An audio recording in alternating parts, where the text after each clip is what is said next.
Hey friends, welcome back to Virtual Sunday School. This week we are talking about courage. But what is courage? Courage is being strong in a situation that scares you. We also may think of the word bravery when we think of courage. Courage is being brave, and it can definitely also be hard. You know, there are several stories in the Bible about people who are courageous. Our story today is about a person named Daniel. The story is called Daniel and the Lion's Den. This story can be found in the Bible, and it's easy to remember because it's in the book of Daniel, and it's chapter 6. Daniel lived a long time ago. He was alive even before Jesus was born. Daniel believed in God. Daniel also lived in an area that was ruled by a king. Daniel was actually well liked by the king. He also worked for the king. It was because he was such a good, kind, and genuine person. There were other people who worked for the king that did not like Daniel because of this. And they wanted to find a way for the king to not like him, but it was actually really hard because Daniel was such a good person. These people also knew that Daniel liked to pray to God 3 times a day. So they came up with a kind of an evil plan against Daniel. So they went before the king when Daniel wasn't there, and they said, "Hey, king, I have a fun idea. Since you're such a great king, what if we had everyone in the entire land for 30 days only be allowed to pray and worship you?" They said, "It's because we want you to live forever. We think you're such a wonderful king. So wouldn't it be a good idea for everyone to spend the next month talking about how wonderful you are, but only you?" They said, "Why don't we make a law about it? Let's make a decree that says for the next 30 days, no one is allowed to pray to any other god or human except for the king. And if they are caught praying, then they should be thrown into a den of lions." Now, because they knew that Daniel prayed, they were hoping that they would catch him and throw him into the lion's den. But the king did not realize this, and so he made a law and decreed that this would be so. But Daniel showed courage, and so I'm going to tell you the rest of our story using some fun props and our imagination. I am still faithful to God. It's time to pray.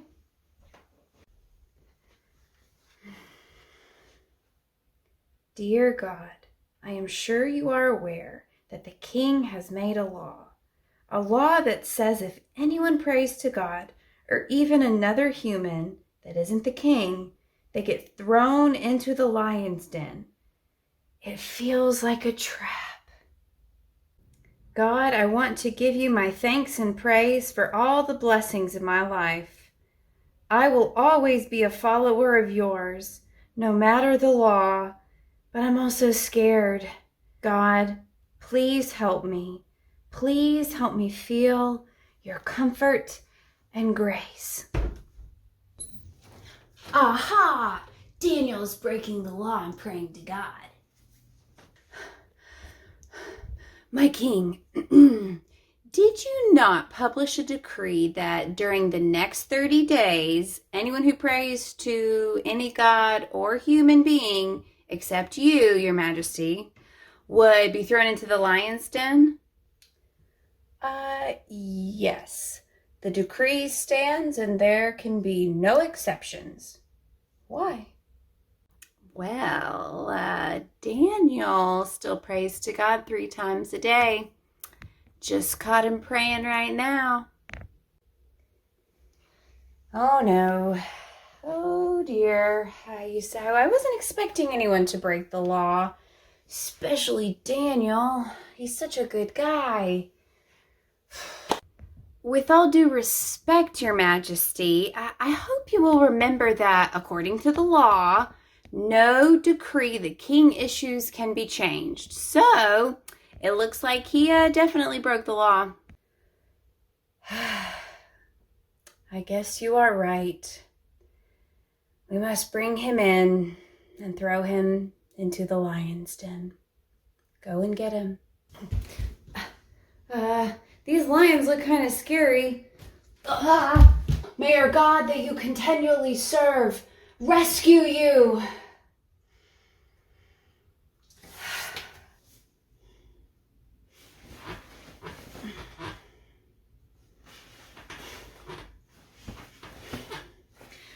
That's it. I can't sleep. I can't eat. Why did Daniel have to break the law? Why? All right, I think it's early enough. Let's go see what became of Daniel. Daniel, servant of the living God, has your God, whom you continually serve, been able to rescue you from this lion's den? I am alive. May the king live forever. My God sent angels and shut the mouths of the lions. They did not hurt me. They were actually quite friendly.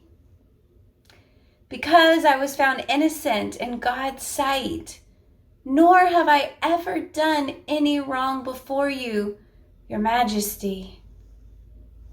Hooray! Praise be! Come on, bring Daniel out of that lion's den at once.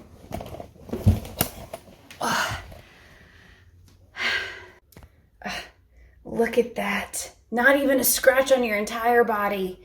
You truly have found favor with God.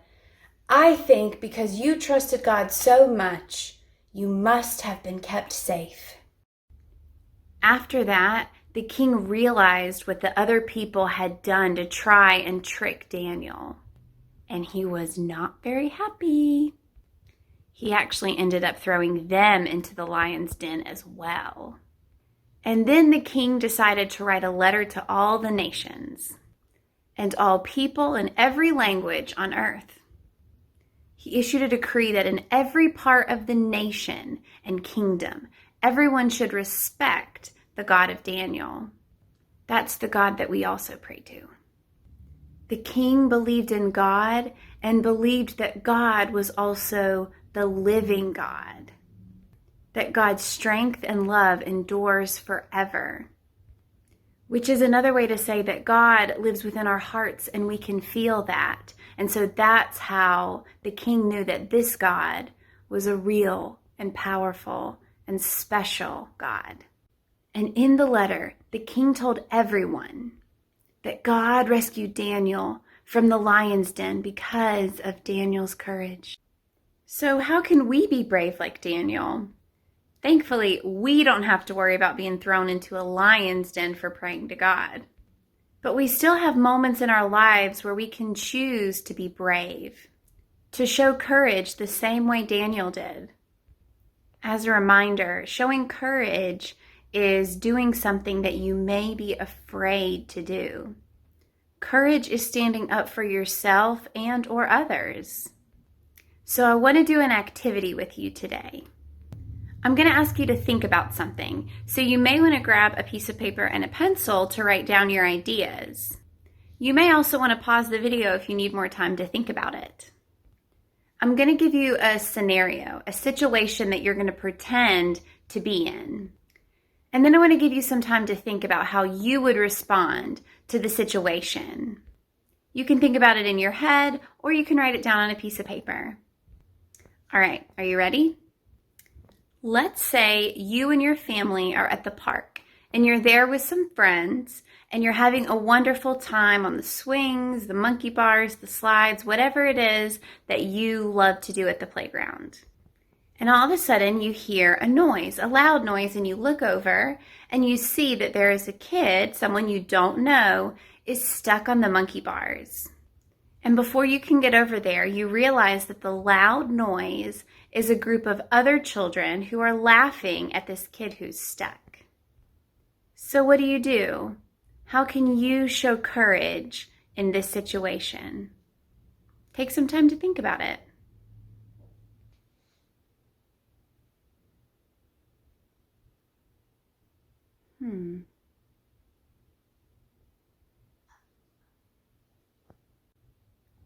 For me in that situation, I think I would want to help the person who is stuck to get down off the monkey bars and then see if they needed any help for anything. And then maybe also talk to the other kids and just remind them that it's not really very nice to make fun of other people, because if we were in that same situation, we probably wouldn't like it either. So it may be hard. It may be difficult to go into a big crowd of people and do something that maybe you're not comfortable with. But that's what courage is all about, is standing up for yourself and for other people, especially when it's appropriate. So friends, I want you to think about this week the ways that you can show courage in your life. Maybe even be on the lookout, be ready for situations that you have the chance to be brave. I hope you enjoyed our Bible story today, everyone. I'm also really excited to share with you that we are going to start doing in-person Sunday school on August 15th. So if you've really been enjoying these videos and want to participate in person, send me an email and I can tell you about how you can get involved. Or you could just show up on August 15th at about 9:45 and we'll get our lessons started around 10 o'clock. I hope you all have a great week and I'll see you next week.